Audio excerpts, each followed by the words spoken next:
ቪዲዮ ሳትቀርጹ ስቱዲዮ ሳትከራዩ እጃችሁ ላይ ባለ ሞባይል ወይም ላፕቶፕ ያለምንም ልምድ በማሳያችሁ ስቴፕ አኒሜሽን እየሰራችሁ ብር ማግኘት ትችላላችሁ። በአሁኑ ሰዓት ላይ ትልቅ የሚመስሉ ነገሮች በኤአይ ቱል እየቀለሉ ነው።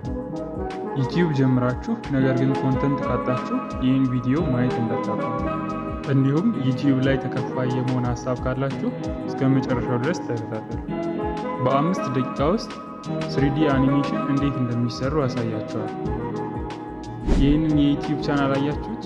ጀስት ፎር ኪድ ይባላል። የሚሰራውም ለህፃናት የሚሆኑ ቪዲዮ ሲሆን $90,000 በላይ በወር ያገኛል።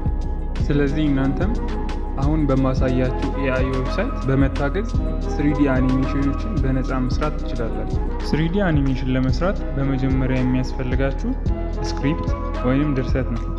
ድርሰቱን ለማግኘት መጽሐፍ መግዛት ወይም ደግሞ እያነበብን ጊዜ መግደል አይጠበቅም። በአጭሩ ወደ bing.com ወይም ደግሞ ChatGPT ላይ በመሄድ ማግኘት ትችላላችሁ። እኔ bing.com ተጠቅሜያለሁ።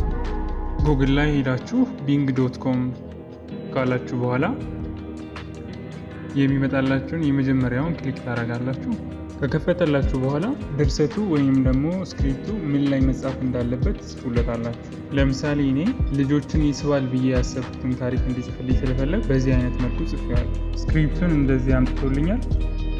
አሁን የሚቀረን ወደ አማርኛ መቀየር ወይም ደግሞ ትራንስሌት ማድረግ ነው። ስለዚህ ደግሞ ጉግል ትራንስሌተርን መጠቀም እንችላለን። በዚህ መሰረት በኤአይ ላይ ያገኘነውን ስክሪፕት ወደ አማርኛ ሙሉ በሙሉ እንቀይራለን። በኤአይ ላይ ያገኘነው ስክሪፕት ወደ አማርኛ ቀይረን ከጨረስን በኋላ ሁለተኛው ስቴፕ የሚሆነው ቮይስ ኦቨር ነው። ስለዚህ ይህን ቮይስ ኦቨር ደግሞ የሚሰራልን ዌብሳይት TTS Free ይባላል። ወደ ጉግል እንሂድና ttsfree.com ብለን እንጽፋለን። መጀመሪያ ላይ የመጣልን ሊንክ ክሊክ አድርገን እንገባለን። ዌብሳይቱ ይህን ይመስላል። እዚች ጋር ክሊክ አድርገን እንግሊሽ የሚለውን ወደ አማሪክ እንቀይረዋለን። ቮይስ ኦቨር ስንሰራ ደግሞ የሴትና የወንድ ነው የትኛውን የሚለውን መርጠን አማሃ ወይም ደግሞ መቅደስ ማድረግ እንችላለን ማለት ነው።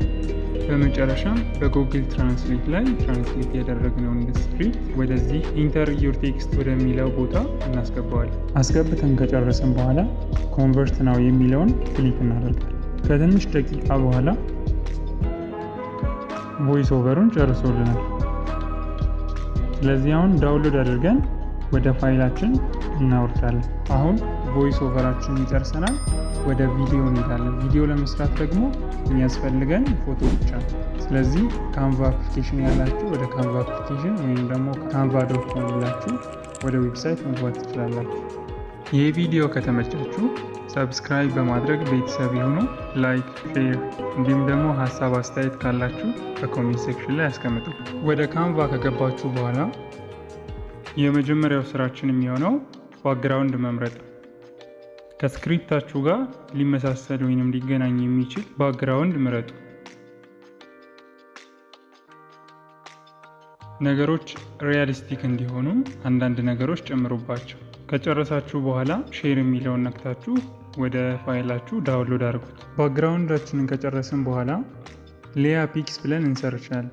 የመጀመሪያውን ሊንክ ክሊክ አድርገን ወደ ዌብሳይቱ እንገባለን። ከገባን በኋላ ኢሜይል ቬሪፊኬሽን ስለሚጠይቅ በኢሜይል አካውንታችን ሳይን ኢን እንላለን።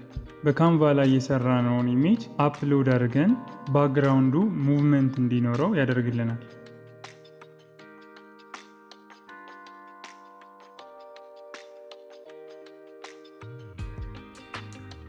ኤክስፖርት የሚለውን ክሊክ አድርገን ወደ ፋይላችን ሴቭ እናደርጋለን። ቮይስ ኦቨራችንን ሊፕስ የሚያደርግልን አኒሜሽን ስለምንፈልግ ወደ ብራውዘራችን ተመልሰን ሜክ አኒሜሽን ቪዲዮ ፎር ዩቲዩብ ብለን እንሰርቻለን። እዚህ ላይ የምታዩትን ሊንክ ክሊክ አድርጋችሁ ወደ ዌብሳይቱ ትገባላችሁ። እንደምታዩት ብዙ አይነት የአኒሜሽን ካራክተሮች አሉ። ከዛ ውስጥ የተመቻችሁን አንደኛውን መምረጥ ትችላላችሁ። ከመረጣችሁ በኋላ ከለሩን ከስተም ላይ ገብታችሁ ግሪን ታደርጉታላችሁ። ግሪን ካደረግን በኋላ ብራውዝ የሚለውን ተጭነን ቮይስ ኦቨር የሰራነውን አውዲዮ እናስገባለን። ከትንሽ ደቂቃ በኋላ ይጨርስላችኋል። ዳውንሎድ የሚለውን ክሊክ አድርጋችሁ ወደ ፋይላችሁ ታወርዱታላችሁ። አሁን ሙሉ በሙሉ ጨርሰናል። ቮይስ ኦቨር አግኝተናል፣ ቪዲዮ አግኝተናል። እንዲሁም አኒሜሽን ካራክተር አግኝተናል። ስለዚህ የምናደርገው ወደ ካፕከት እንሄድና ወይም ደግሞ CapCut.com ብላችሁ ወደ ዌብሳይቱ ገብታችሁ ያገኘናቸውን ፋይሎች ኦቨርሌይ እናደርጋቸዋለን። ግሪን ስክሪኑን ለማጥፋት ክሮማ ኪ የሚለውን ትነኩና ከለር ፒከር ግሪን ታደርጉታላችሁ። እስከ ስትሪንግ ዙን ትንሽ ከፍ ስታደርጉት ይጠፋላችኋል። አኒሜሽኑን ጥሩ ቦታ ላይ ካስቀመጥን በኋላ ጨርሳችኋል ማለት ነው። ይህ ቪዲዮ ከተመቻችሁ ሰብስክራይብ ማድረግ እና ላይክ ማድረግ እንዳትረሱ።